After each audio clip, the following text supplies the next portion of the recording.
Hello brothers and sisters, and welcome to the third and final day of the CA Winter Retreat. As you can see as I'm recording this, the retreat has already come to an end. I'm back in my dorm room right now, but that doesn't mean we still don't have a lot to talk about from the last morning of retreat, as we still had an amazing worship and a really good final message from Buffalo's Tim Stewart. A message which I am now about to condense for you into a nice little bite-sized piece for you to consume for your spiritual nourishment. And all week we've been talking about the concept of joy. Our first message of the retreat was about how we can find joy even through our struggles. The second message yesterday morning was about how we can find joy in our relationships with our family and our friends, as well as with God. Our third message last night was about how we can use joy as a weapon to fend off the spiritual enemy.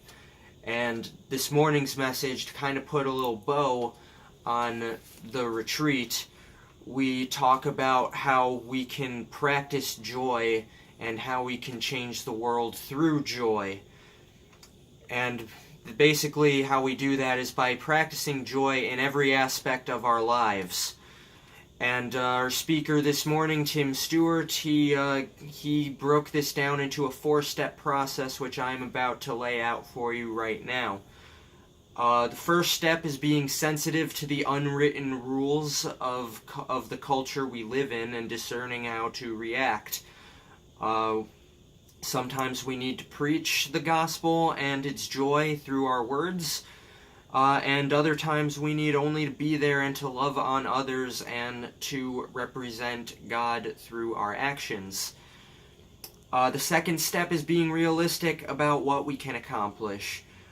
We are still human beings and we have limitations, and only God can change the world.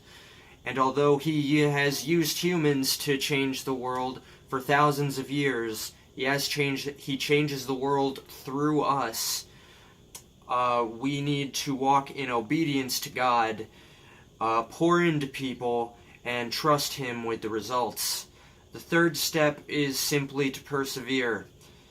The best is yet to come, and if you give up now, you won't see it ever come to fruition. And it is important to keep pushing on even though it is hard and difficult. And the fourth and final step is to encourage and receive encouragement from God and others, because persevering is hard. And especially on Mondays when you have an 8 a.m. class and you just don't feel like getting up that morning, we can find encouragement in what God has already done for us and what He will do in the future. So that's pretty much it. That's our message in a nutshell.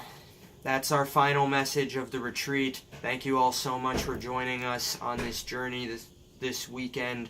I truly hope you enjoy it, and I hope one of these messages has touched your heart in some way. And as always, have a blessed weekend, and we'll see you on Thursdays, and I need to go to sleep now.